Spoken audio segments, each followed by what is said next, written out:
pilih dan pilih. Terima kasih Ustaz, saya balik. Oh, dia boleh, dia tak yang mainkan. Kalau nak banyak nak kena bersila lah. Aku tak syarah satu. Gitu. Sebab kita terpaksa menerima, kita terpaksa pilih. Kita kena pilih. Sebab Allah akan tanya setiap benda yang kita buat. Kalau kita tak pilih, Allah akan kata, kenapa apabila ketika orang nak memilih pemimpin kepada nak menjalankan urusan kamu semua, kamu duduk diam dalam rumah? Allah tanya. Nak jawab apa? Kena pilih. Dan yang mana kita nak, kita jangan silap pilih. Biar ada hujah depan Tuhan. Jadi tuan-tuan yang dirahmati Allah, maka kerana itu sabar. Wa kanu bi ayatina yuqinun. Dan mereka yakin dengan ayat-ayat kami. Cuba tengok berapa banyak yang baca ayat Quran, yang berhujah dengan ayat-ayat Quran, bukan pengguna Al-Quran.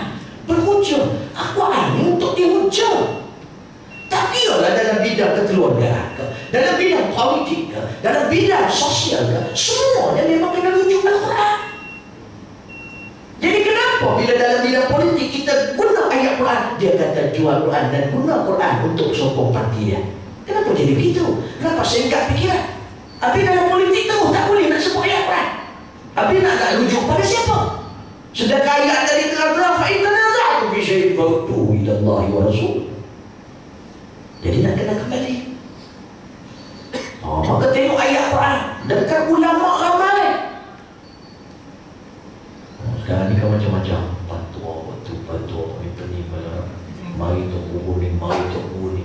Tok Guru yang tak ada pandang murid pun cakap. Dan benda ni dah dibuktikan. Sebab dekat tempat tu dia dorang, dia dengan bini dia. Tapi rumah dia namakan Pondok Pulau Ulang. Nampak tak? Tuan-tuan rahmati Allah. Tapi yang seorang lain itu adalah anak murid. Cuma duk pening-pening gitu. Kalau kita tengok, kita yang mengaji ilmu, tengok hujah-hujah, kita tak mau nak melaga-laga. Tapi kita ni orang ada ilmu. Bila tuan-tuan mengaji, orang ni cakap, hati dia cakap. Hak ni cakap.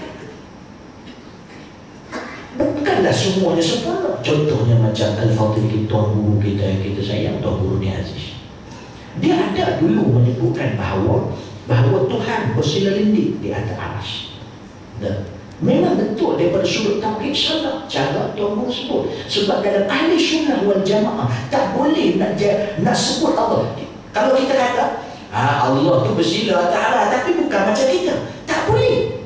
Bila kita cakap begitu, kita telah memprotokolkan Allah. Maknanya menjirimkan Allah dengan duduk bersila. Sebab bila cakap macam itu, dia akan jadi mujassimah Hanabilah, iaitu mentajsimkan Allah mengikut kaedah Hanabilah. Yang ini yang orang pun tuduh dia itu Wahabi. Ini.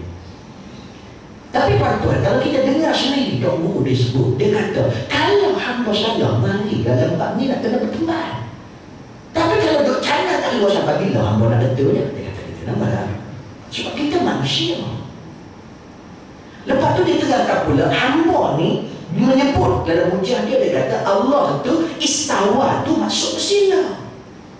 Tapi Allah bersila tak? Tak. Nampak tak?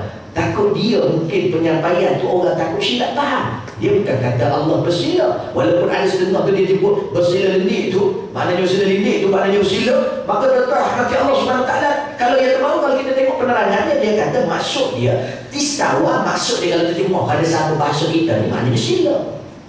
Tapi adakah Allah bersila tak? Tuan-tuan yang dirahmati Allah SWT. Jadi kita nak kena sebutlah. Maknanya kalau yang ahli sunnah wal jamaah, Al-Maturidiyah wal Asy'ariyah tidak boleh menjirimkan Allah. Kita kena takwil dalam ayat mutasyabihat. Bila sebut istawa, maksudnya yang tertinggi di atas arsy, ataupun istawa yang berkuasa di atas arsy. Maknanya kita takwil pada makna yang tidak sama, laisa kamitslihi syai'. Tapi benda ni pembahasan ilmu. Maka kalau nak cakap, cuba bincang boleh, betul. Tapi kita kadang ambil peluang pula disebabkan duit, sebab kedudukan, sebab kuasa. Tu Tuan kata boleh hudung, dia kata. Rahmati Allah. Jadi tuan-tuan rahmati Allah Subhanahu wa ta'ala, benda ni kalau kita mengaji secara detail memang banyak. Selisih ni banyak. Selisih pendapat ni banyak. Jadi tuan-tuan rahmati Allah Subhanahu wa taala. Wa kanu bi ayatina yuqinu, dia yakin dengan ayat-ayat kami. Yakin macam mana? Yakin dengan ilmu. Kalau ada yang sebut tak boleh. Tak boleh sekarang ni, tak boleh nak sokong. Sebab apa? Dia bersokong dengan orang non-Muslim, dengan orang kafir, dengan DAP. Dia kata, contoh. Baik, sekarang ni kita tenangkan fikiran kita. Yang sebelah sini dengan DAP, yang sebelah sini dengan MCA. Bukan MCA saja, ada 11 komponen non-Muslim dalam Barisan Nasional. Kita dengan DAP saja, dia ada 11 komponen lagi yang bukan Islam, 8 yang Islam. Kalau nak bincang secara relax. Jadi sekarang ni dua-dua ada kerjasama, bahkan kau lagi banyak. Dah buat hujah gitu, apa kita kan ada ilmu, cuma bincang malam-malam. Tuan-tuan yang dirahmati Allah. Baik. Kalau hujah mengatakan DAP adalah orang kafir habis. Kita nak kena faham oleh tuan-tuan yang dirahmati Allah. Pertama daripada sudut boleh terus saya minta tajuk tu aku tak faham boleh. Saya ni pendakwah, saya ni ulama. Bukan ulama, saya dah sebut ulama persediaan, tapi orang ngaji ulama kan. Jadi bila kita nak bagi jalan ada. Baik. Tak bagi jalan molek pun, ialah ilmu kita kurang, tapi korbannya boleh faham lah, nampak dah. Jadi tuan-tuan yang dirahmati Allah Subhanahu wa taala. Kalau kita kata dia orang kafir, kita jangan terus bagi dia hati gitu. Nanti dulu dia orang kafir ni kadang dia tolak Islam. Selagi mana tidak mengangkat senjata dia tu, maka jangan kita letak dia hati. Satu. Yang kedua, orang kafir kadang dia tolak pertama sebab dia tak faham, ataupun dia ditakut-takutkan oleh satu puak, menyebabkan kalau Islam ni jangan habis dah dia suara pending tak boleh makan. Maknanya dia jadi takut. Yang kata kena potong tangan lagi ke apa-apa, tak ada orang beritahu dia. Dalil dia Lim Kuan Ing sendiri. Dia dalam penjara bersama aktivis-aktivis Islam. Taranya Maksa Pura The Gang lah masa tu. Dia kata dalam kata-kata bila wartawan tanya dia, betul ke DAP ni nak tolak Islam, tak mau terima Islam? Dia kata, saya dulu pemahaman saya tentang Islam sebelum saya di penjara iaitu mengikut apa yang diceritakan oleh puak-puak UMNO dan Barisan Nasional. Saya pun jadi takut. Sebab itu yang saya faham Islam ni. Dia kata begitu. Tapi bila saya duduk penjara, saya dah berkenalan dan sebagainya, maka saya nampak mereka nakkan keadilan. Dan bila saya tengok, bau-bau dia jelas, bodoh tak kena kat dia. Yang kena kat dia takzir. Dan memang pun takzir ni ijtihad yang diletakkan oleh qadhi tentang hukum sesuatu hukum yang sesuai pada seseorang yang kalau sekiranya tidak ada dalil dalam hudud dan qisas, ataupun orang itu orang yang bukan Islam. Tuan-tuan yang dirahmati Allah. Jadi dia kata begitu. Mungkin ada orang kata, alah dah tu nak pancing undi tu. Macam-macam lah. Dan kita ni kalau masih fikir begitu tak selesai. Kita nampak depan kita begitu, kita bersangka baik dengan Allah. Ana 'inda zanni 'abdi bi, falyasuddu bi ma syaa, in kana khairan fala wa in kana syarran fala. Kita tak satu kekafiran dia. Baik, kalau dia kata begitu. Kemudian yang tuan-tuan rahmati Allah SWT, sebelum saya nak cerita pasal perbandingan antara dua, di dua-dua ada. Jadi jangan cakap yang ini kerjasama, yang ini tidak. Kita sama-sama sekarang ni, semua dua-dua ada. So tolong buka minda kita, jangan duduk kata sebelah pihak saja. Dua-dua ada kerjasama sekarang ni. Baik tuan-tuan rahmati Allah SWT, ada yang kata tak boleh. Dia kata keluar teguh juga, orang panggil teguh lah, walaupun sebelum tu orang panggil ustaz. Lepas tu dia ada tiba-tiba sekarang nak bunyi teguh bila tu. Tak apa lah, saya tak kisah benda tu lah. Kalau dia betul teguh, tak apa nak panggil dia. Tapi menyebutkan bahawa tak boleh. Dia menggunakan PAN, dalam dia tetap terang benda tu. PAN kita dah tutup lah, sebelah sini kongsi, sebelah sini kongsi. Nak kata api jangan main beban dia. Sebab antara kafir dhimmi, dia tu jadi dhimmi sebab apa? Dia ada orang panggil bayar jizyah, iaitu cukai. Kan orang non-Muslim banyak bayar cukai. Kat Malaysia ni kan memang diwajibkan cukai pada mereka. Yang tension ni orang Islam, sebab dalam Islam dia hanya bayar zakat aja. Tuan-tuan rahmat Allah Subhanahu Wa Taala, tapi dengan cukai pun kena juga. Kecuali ijtihad zaman Sayyidina Umar yang mendatangkan cukai tanah, itu pun dekat Mekah, dekat negara Arab, tanah tandus banyak, tak boleh tumbuh pokok. Jadi bila ada rakyat yang menteroka satu tempat yang memang subur, jadi kerajaan kata bagi sikit. Takkanlah kamu ambil semua, dah lah tanah susah nak cari. Jadi bagilah sikit. Itulah cukai ijtihad dia. Kat Malaysia ni kan tanah banyak subur, kurang sikit. Kita faham boleh lah. Betul. Baik. Maka tuan-tuan yang dirahmati Allah Subhanahu Wa Taala, kita berujar dan mengatakan bahawa kita mengikut perang Hudaybiyah. Nabi buat perjanjian dengan musuh tradisi yang memang musuh dia sebelum tu, tapi buat perjanjian. Dia kata tak boleh. Sebab Nabi buat perjanjian dengan perjanjian Hudaybiyah sebab dengan dia untuk melawan orang kafir juga, bukan orang Islam. Dia buat perjanjian dengan orang kafir yang menjadi musuh tradisi dia sebab nak lawan siapa? Nak lawan orang kafir. Kita dia buat perjanjian dengan orang non-Muslim, tapi nak lawan dia, nak lawan orang Islam juga. Tu dah lah dia. Tapi sekarang ni nak kena faham, zaman Nabi dia tak guna demokrasi. Dan macam mana kita guna demokrasi? Dan demokrasi tak ikut Islam. Jadi macam mana dia nak kecamuk ni ke mana? Nak balik mana ke mana? Jadi bila dalam kaedah fiqh, bila benda kecamuk, maka balik pada benda yang jelas, iaitu kriteria pemimpin ketika itu. Maka tengok siapa yang lebih memberi keuntungan pada Islam, siapa yang tidak memberi keuntungan pada Islam. Bila dia tu dah kecamuk gitu. Jadi benda yang dah kecamuk tak boleh jadi hujah. Maka balik yang benda yang mantap, iaitu mantap dah jadi macam tu, kita kena pilih pemimpin yang baik.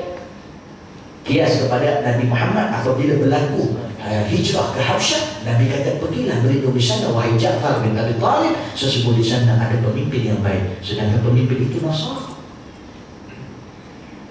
Tapi Nabi tak duduk dia, Nabi siap tulis lagi surat dakwahnya. Lalu kali anak dia masuk Islam. Lepas tu lama, pak dia tu masuk Islam lama. Lalu kali masuk Islam tu. Itu yang ada di antara kita bagi yang buat begitu. Di antaranya Tuan Mulia Aziz, dia hantar surat pada orang Muslim. Boleh hidayah Allah bagi dia. Dia nak masuk, tak nak masuk. Kelak UMNO, berapa kan kelak UMNO lah. Kelak PAH, kelak penyokong PAH tu. Ramai yang masuk Islam. Ustaz, kelak UMNO, Ustaz tak cakap. Aku tak tahu. Aku tak nampak yang masuk Islam. Kalau dia betul masuk Islam, aku cakap. Tapi aku tak dapat maklumat yang di kelak UMNO ada orang masuk Islam. Yang mana aku nampak kelak tu. Jadi dia tak boleh marah, tak paksa kita cakap, dah aku tak tahu benda tu. Kamu tak tunjukkan apa yang kamu buat untuk Islam ketika kamu bergabung dengan sebelah tadi komponen tu. Nampak tak macam Allah. Kita cakap benda kita nampak, kita jelas dapat maklumat. Yang aku dapat maklumat daripada kau, video lucu. Yang aku dapat maklumat daripada kau, cerita lewat. Yang aku dapat maklumat daripada kau, ngarang. Takkan benda tu aku nak cerita. Benda tak sahih. Kalau ikut cara Islam, tak tahu. Itu dia. Jadi tuan-tuan yang dirahmati Allah, bila nampak begitu, maka kita kena pilih yang mana lebih menguntungkan Islam. Baik. Boleh? Yang nak tadi masa dulu. Baik. Bila dah nampak macam tu, Ustaz, jadi macam mana Ustaz? Baik, kita tengok lah. Kalau jadi banding kan lah. Yang mana betul-betul nak tentang Islam, yang mana tak mau. Ustaz adakah? Ada ni. Ni dalam surat khabar, dalam aminworld.blogspot.com ni. Ada di dalam ni. Yang aku beli pagi tadi sebab ceramah malam ni. Wah ya. Bila ketika mana Kota Baru, masa tu kerajaan Kota Baru dia menyerbu premis loteri. Maka ketika tu MCA, di antaranya protes premis loteri disebut. MCA dia menyokong tindakan undang-undang yang akan diambil oleh salah seorang anggota Jawatan MC Datuk T. Liangke ke atas Menteri Perbandaran Kota Baru Bandaraya Islam. Choi Soilek Aku nak sebut susah. Jual Soilik. Kita mahu mahkamah buat keputusan sama ada tindakan ini selagi tidak pelbagai. Ini kita nak buat perbandingan kan? Pilihan raya kecil tenang. Cikgu malah ada pilihan raya kecil tenang. Yang suami dia kan ada kemurungan betul kan? Cikgu malah ni masa pilihan raya tenang ni, dia ni bila nak bersalah dia tak bersalah orang. Sebab dia orang Islam Muslimah. Jadi dapat tahu kat puak-puak non-Muslim dalam UMNO. Apa dia kata? Nah, tu dia. Chua Soilik dia kata pelarangan berjabat tangan lelaki dan perempuan adalah suatu yang hina dan tak boleh diterima oleh masyarakat Malaysia. Ini dia cakap. Ni Chua Soilik ni. Orang tanya pula Limbu Amin. Kepada pula penjara. Jalur PAS adalah seorang yang bertakwa. Kerana itu dia patuh ajaran Islam, tidak bersalam dengan lelaki. Bila tengok statement tu, mana agaknya yang okey? Alah Ustaz, alah sebenarnya dah jangan yang sorry. Kalau satu asyik nak tangka kat belakang ni payah, tak selesai. Ini yang baik satu. Ni saya bagi perbandingan kan. Kau nak pilih siapa? Dia fikir.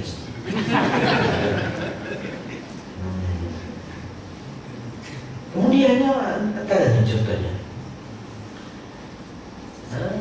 dalam surat khabar dia sebut, dia kata kita orang Cina MCA berani lawan UMNO, terutama bab hudud. Adakah DAP berani dalam hal ni? Kata Chua Soilik ni, Presiden MCA kata. Dia tanya kata dia. DAP jawab paling luar ni, setiausaha aku DAP. Dia kata kita orang DAP tidak menghalang kepercayaan orang Islam mengikut agama mereka. Begitu juga orang PAS tidak pernah menghalang kepercayaan agama kita. Memang tidak ada lari konflik. Jadi sekarang macam mana? Kalau Ustaz dulu pun dia kata, tu apa sih dia kata over my dead body. Dia masa tu dia kenal kan? Dia bergabung dengan PAS, dia kenal ke PAS. Dia dapat tak maklumat daripada PAS? Dia dapat maklumat daripada pokok tu. Buat cerita, tak betul. Tapi bila dah bergabung, macam tu. Baik, tak apa. Ni sekarang ni dua-dua tu mungkin ada kurang. Tapi kita sekarang nak balik. Sebab kita nak kena balik pada yang dasar tu, mana kena pilih yang baik. Yang boleh keuntungan pada Islam. Sebab kehalusiasi ni tak boleh dengan orang non-Muslim kecuali kalau ada keuntungan untuk Islam. Jadi tengok. Yang boleh. Siapa dia tu? Tiada mana-mana kaum mempunyai hak untuk menjadi tuan kepada kaum ni. Banyak juga ni. Lepas tu dapat turn. Ni dia pun ni. Dia cakap. Duduk bantai. Kemudian dia kata apa? Ini antara dia lah. Dalam putusan, hapuskan hak dan keistimewaan orang lain. Itu asal dia. Dia cabar PKR, hapuskan hak istimewa orang lain. Dan akan jadi orang pertama di PKR. Nampak? Ini dekat ke ada muncul beberapa isu keputusan pilihan raya negeri Sarawak pada 6 April. Kemudian yang ini, MCA akan berpisah. Di dalam surat khabar Nation. The Star. Hudud turns back the clock.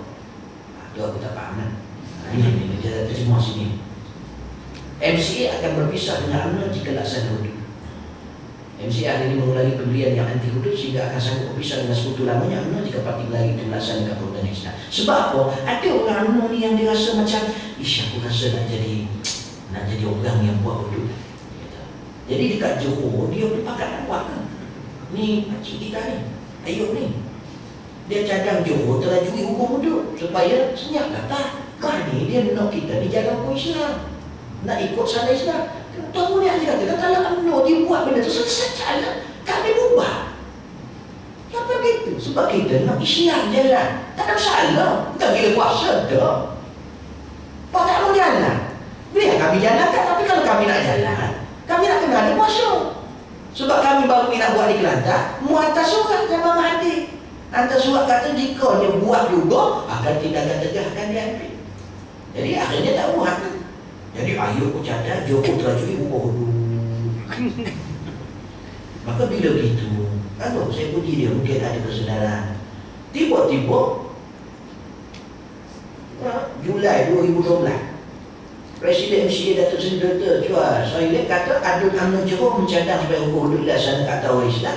Bukan Islam. Saya rasa tuan-tuan dapat alamat dia dah. Hilang akal dia kata. Hilang akal ni kata lembut bagi gila. Jadi gila. No.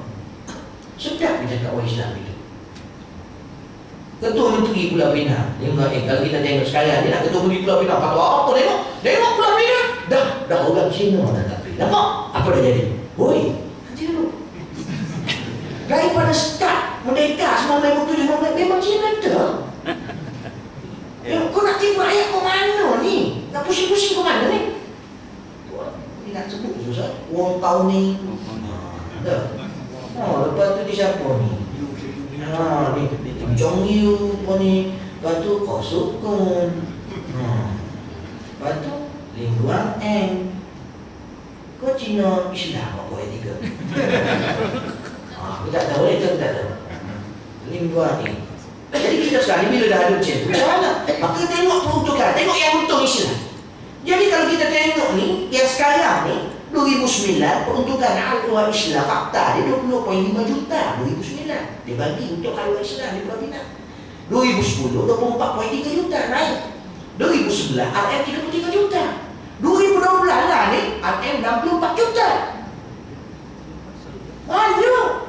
Kalau yang dulu punya banding dengan dulu 12 juta, 12.5 juta ya. Gitu ya. Sampai dengan berapa? Tak isi dia sebelum-sebelum. Jadi mungkin dia pun ada, itu pun ada, tapi yang untung lagi bang, orang berpak juga. Kita tak letak di kira kawan. Jadi ambil yang lebih untung. Weh, itu kalau dia ambil sikit rasa poket dia, tapi tak masuk. Lepas tu setiap hufaz dapat 1.5 juta dibagi-bagikan pakai hafiz. 17 sekolah agama rakyat dapat setiap kurs 100,000 ini. Allah, banyaklah. Maknanya kelebihan tender yang diberi pada orang Islam. Kalau kita tengok lebih pada orang Islam dapat tender. Melayu 70%, orang bukan Melayu 30% je dapat. Itu pasal lah ada yang tak puas hati. Jadi dia buat dengan betul. Jadi tuan-tuan rahmati Allah, bila ada keuntungan di situ pada kita, selesai. Nah, jadi pilihlah. Kalau macam tu tidak ada masalah lah. Kamu buat pilihan, saya dah terangkan. Jadi bila kamu buat pilihan, kita buat pilihan, kita yang akan tanya Allah. Itu orang terang macam mana nak pilih macam mana. Jadi kamu tetap buat ikut ide kamu tanpa ada asas ilmu yang cukup. Biar ikut perasaan aja. Kita cakap ni ikut ilmu. Ayat Quran kita sebut tadi, bahasa ulama tentang pemimpin kita sebut tadi. Lepas tu perbandingan, sebab dah kena bawa kepada perbandingan. Sebab belah ni ada kerjasama, belah ni ada kerjasama. Dan kita tak boleh nak lari. Kemudian dia buat demokrasi, dah tak boleh nak ubah sebab dia dah jadi perlembagaan. Jadi kita ni pilih yang paling kurang mudah nak lembab macam Islam. InsyaAllah bila Islam kuat keuntungan dia pada masa yang akan datang, maka insyaAllah kelebihan dia banyak untuk Islam. Ni ibu bising isu amanah apa ni tentang isu lah, isu-isu ni. Amanah tu cukup cantik ayat dia, tak ada masalah apa. Dan sebenarnya bukan amanah tu ucapan. Orang jadikan nama bunyi sedap sikit, amanah. Amanah bila dengar begitu amanah Allah, maknanya mesti nak kena buat benda. Amanah. Ya amanah asalnya amanat. Tuan buat dia kata tu ucapan saya. Dia buat amanah. Dia buat amanah. Dia buat amanah tu sekarang ni mana ya. Jadi saya tak pernah nak jadi amanah nak kata siapa saya ni hebat, tapi saya sebagai ulama, dia sebagai ulama, saya pun faham. Dia nak kena cakap satu benda sebab keadaan ketika itu fahaman orang Islam, politik suku, agama suku. Ini fahaman orang Nasrani. Maka kita tak boleh orang Islam kata semua Islam ulul fisil berkata. Jadi nak betulkan benda tu maka semua kita. Kalau nak ucapan semua boleh jadi amanah, apa itu ucapan perempuan macam mana? Ucapan yang paling saya risau bila dia kata janganlah kamu biarlah kita ini syaitan yang dikenali daripada malaikat yang tidak dikenali. Dia sambung pula bawah tu pula sebab malaikat pun ada membuat kesilapan. Ini akidah Ahlussunnah wal Jamaah. Malaikat maksumin. Mereka tak buat salah boleh jatuh akidah. Alah Ustaz Ustaz tak baca ni dalam kisah Harun Marut. Nanti Harun Marut cukup pembahas. Tengok kata Syekh Qutubi. Buang yang Israeliat. Tengok Harun Marut tu yang paling ajar sekali. Maksud dia apa? Malaikat ke hamba Allah? Dua orang. Kita akidah dari sunnah wal jamaah. Benda tu jangan main-main. Apa itu? Amanah yang itu tak berat. Itu lagi berat. Rosak akidah. Banyak lagi amanah lain.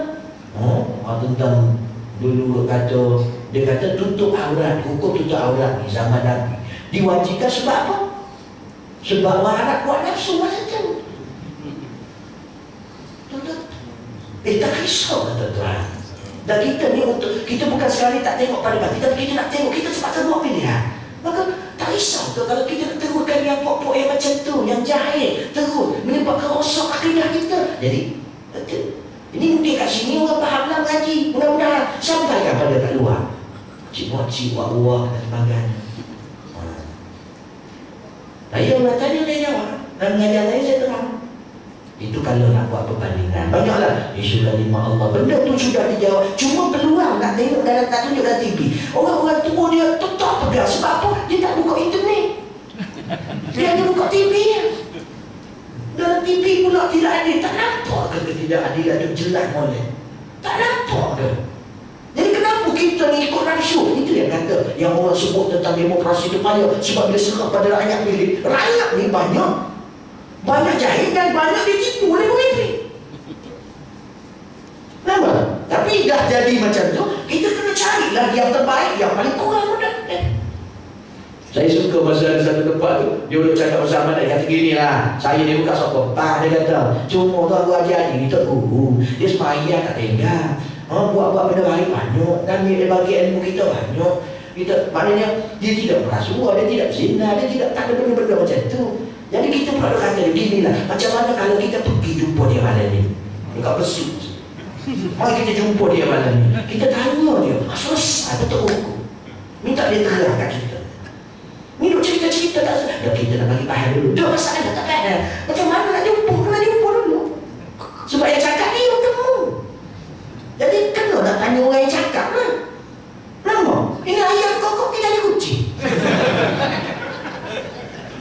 Kucing jangan kokok. Kucing nak bodoh. Aku mana kokok? Aku niat. Macam mana pemikiran kita ni? Jadi tuan-tuan yang dirahmati Allah. Apa? Bunyi Kelantan. Dia. Itu kata. Cuma dalam bab kita dekat belakang ini jaga akhlak kita. Orang kalau bermusuh dia tunjuk akhlak tak boleh, kita jangan ikut dia. Dia tunjuk buruk lagi, kita jangan balakan pun. Kita kalau orang kurang ajar, kita pula lawan dengan kurang ajar. Jadi sampai bila nak diajar? Sebab kurang dulu. Nah, jadi bila dia kurang ajar, kita penuhkan ajaran kepada dia. Barulah tak jadi kurang, tak jadi penuh ajaran tu. Ini kurang ajar tu kurang ajar. Jadi siapa yang penuh ajar? Benar. Kita nak kena jaga akhlak. Saya baru ni di Kuala Langat saya pergi bernama ajar. Saya pergi. Rupanya jalan nak pergi ke Pati Pas kat belakang tu jalan lain. Saya tak tahu. Saya jalan kanan, saya jalan depan orang ni. Orang masyarakat. Orang dia udah sama kita jumpa pula pas tu hijau serba putih. Kain syal pula putih. Dan bila lalu tu semua tengok ada pula anak orang kita kat situ kan. Saya tak mengajar kata. Ustaz. Dia tengok. Assalamualaikum. Tapi dia kata. Tak usah, saya tetap sama PN. Saya tak tuju macam alhamdulillah kita lagi Assalamualaikum. Kita bila orang tak beradab, kita jalan ajar dengan beradab, insya-Allah. Mudah-mudahan dengan niat yang ikhlas tu, niat Allah akan jadikan dia terdiam, tak nak kata apa.